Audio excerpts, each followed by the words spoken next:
अरे भाई, जब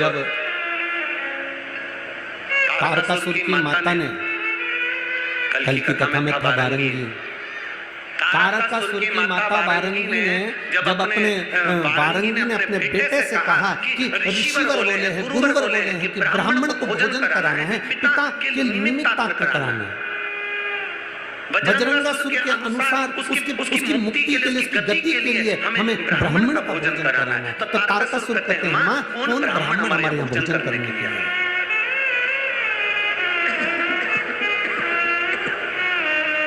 माँ कौन ब्राह्मण हमारे घर में भोजन करने के लिए आया है? किस ब्राह्मण को हम बुलाएं? किस ब्राह्मण को हम अपने करीब में बुलाएं कि हमारे घर में आकर भोजन करें? वारंगी ने कहा, तुम ब्राह्मण को भोजन का निमंत्रण दो। तारकासुर ने पृथ्वी के सारे ब्राह्मणों को भोजन का निमंत्रण दे दिया, सारे संतों को तारकासुर ने भोजन का निमंत्रण दे दिया। तारकासुर ने सारे ब्राह्मणों को जब भोजन का निमंत्रण दिया, संतों को भोजन के लिए आमंत्रित किया, संतों को भोजन के लिए जब बुलाया, तो सारे के सारे संत, साधु, ब्राह्मण, गुरुजन जितने भी थे, कोई तारकासुर के यहाँ भोजन करने के लिए नहीं गया, क्योंकि मालूम था कि ये उपद्रवी है। ये उसको मालूम था कि ये उपद्रवी है, ये उपद्रव करेगा, उसको मालूम था कि ये गलत काम करेगा, और अगर हम भोजन करने चलेगा और भोजन में इसने कहीं मांस मिला दिया तो, भोजन में अगर गलत पदार्थ मिला दिया तो, इसलिए एक भी संत, एक भी साधु, एक भी गुरुजन, एक भी ब्राह्मण जन तारकासुर के भोजन करने नहीं गए। तब तारकासुर को क्रोध आ गया और तारकासुर ने आक्रमण कर दिया बैकुंठ पर, तारकासुर ने आक्रमण कर दिया इंद्रलोक पर, तारकासुर ने आक्रमण कर दिया ब्रह्मलोक पर, सारे देवताओं को, सबको तारकासुर ने इधर उधर कर दिया, सब पे अपना राज्य स्थापित कर दिया। भगवान नारायण से पूछा, बताओ मेरे पिता बजरंगासुर को गति प्रदान करना है, ब्राह्मण भोजन करने नहीं आते, संत भोजन करने नहीं आते, गुरुजन भोजन करने नहीं आते, तो मैं भोजन कैसे करूं? भगवान विष्णु ने कहा, ब्रह्मा जी से पूछो। ब्रह्मा जी से कहा तो ब्रह्मदेव कहते हैं कि इंद्र से पूछो। इंद्र कहते हैं भगवान देवादिदेव महादेव से पूछो। शंकर भगवान के पास जब तारकासुर पहुंचा, तारकासुर नेत्र बंद करे हुए भगवान देवादिदेव महादेव के विग्रह को देख रहा था, केवल शिव तत्व को केवल निहार रहा, शंकर को केवल देखने का प्रयास कर रहा, शिव को पहचानने का प्रयास कर रहा तारकासुर। और भगवान शंकर को जब पहचानने का प्रयास तारकासुर कर रहा था, नेत्र बंद थे मेरे देवदेव महादेव के, पार्वती उनके नजदीक में विराजी थी। माता पार्वती जी ने तारकासुर को देखा और तारकासुर से माता पार्वती जी ने पूछा, तारके ए तारके कैसे आना हुआ? तारकासुर कहते हैं, माता जी मेरे पिता को गति प्रदान करना है, मेरे पिता को मोक्ष प्रदान करना है, ब्राह्मण भोजन के लिए नहीं आते, संत साधु भोजन करने नहीं आते, गुरुजन कोई भोजन करने नहीं आते। माँ, इसलिए मैं महादेव से पूछने के लिए आया हूँ कि मैं किसको भोजन करूं, मैं किसको भोजन दूं?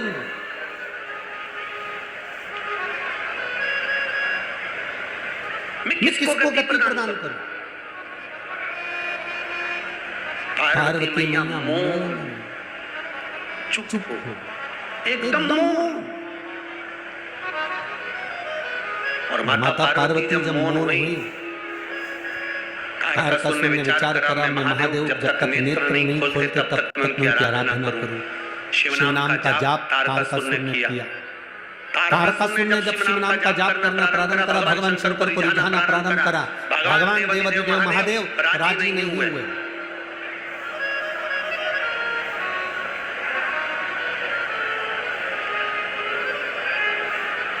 श्राद्ध पक्ष में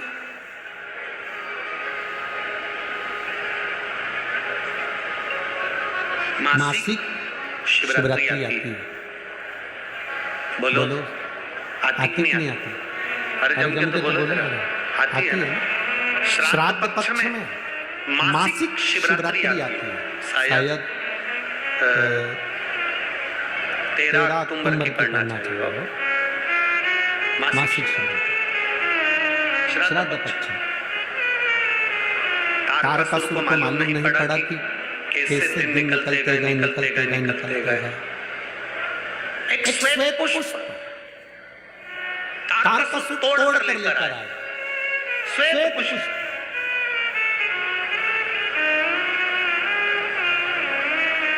तारकासुर को नहीं मालूम था कि श्राद्ध पक्ष में शिवरात्रि आती है और शिवरात्रि के दिन तारकासुर श्वेत पुष्प देवादिदेव महादेव को समर्पित कर रहा है। ये तारकासुर को ज्ञात नहीं, तारकासुर को मालूम नहीं।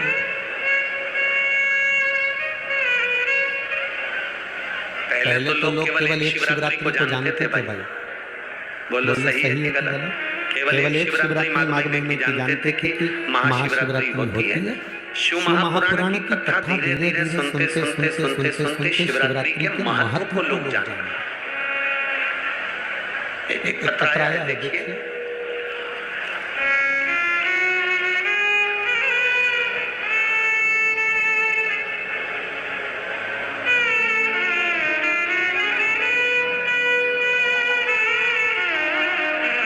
शिल्पा सिंह,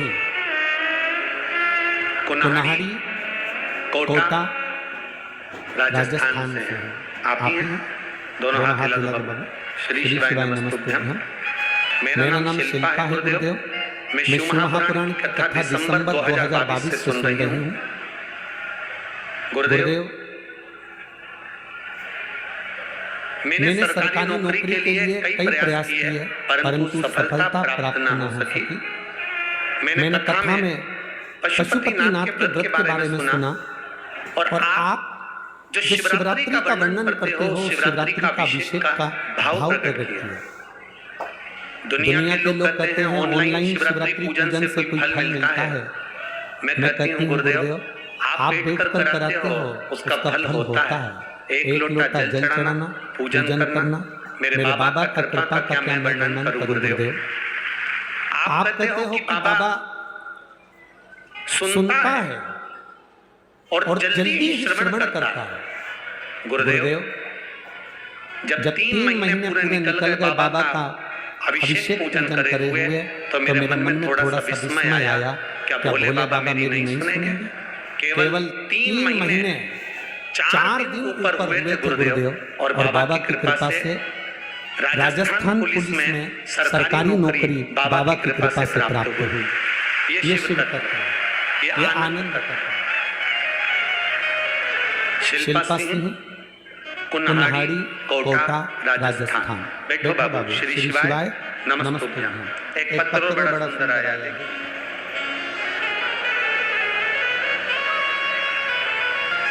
मेरा नाम संजू कबर है।